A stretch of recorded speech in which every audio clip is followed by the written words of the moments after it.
So we'll speak on the 18th verse of this chapter.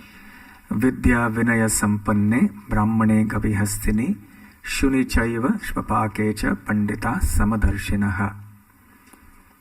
So this verse, of course, is very popular, very famous. And it means that a truly wise person, Pandita, his vision is perfect because he sees everything from a spiritual point of view. Whether it is a humble and learned Brahmin, Vidya Vinaya Sampanne Brahmane, or it's a cow, or an elephant, or a dog eater, the person sees them all equally from the spiritual point of view because he understands that essentially they're all spiritual beings, they're all spirit souls who are occupying different types of bodies in different species, and within the human species in different groups or varnas and castes and so on. But essentially they are all spiritual beings, and all the spiritual platform there is a certain equality.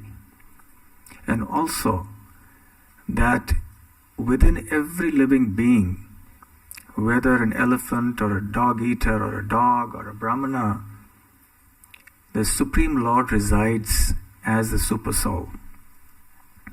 So this is the vision of equality. Equality is not possible on the bodily platform. Nature does not reflect equality, neither does it accommodate equality. Imagine if everybody was the same. How boring and dull the world would be. It's not possible because we have individuality. So there's no problem in being an individual. Bhagavad Gita doesn't try to suppress our individuality, but rather it brings us to the point of using our individuality to serve Krishna in the way that we love the most. Srila Prabhupada, when he was often critical of people who didn't present Bhagavad Gita properly, some people would come to him and say, Swamiji, why are you criticizing such and such point of view, or the people who propagate this point of view? You should be samadarshinaha. You should be seeing everyone equally. So Prabhupada said, my samadarshana is from the point of view of who I give knowledge to, not who I take knowledge from. And this is a very important point. For example, if there's a student who wants to go for higher studies into university, the student would always want to look for a good university to go to. The student wouldn't just go anywhere and learn from anybody. The student would want to know the credentials of the professors, whether they have the proper qualifications, whether the college has a good reputation, and so on. So when we are very careful about where we will get even ordinary material knowledge from, why should we not apply the same principle to where we should get spiritual knowledge from? So we should discriminate. We can't just take spiritual knowledge from anywhere, from anyone, regardless of that person's background.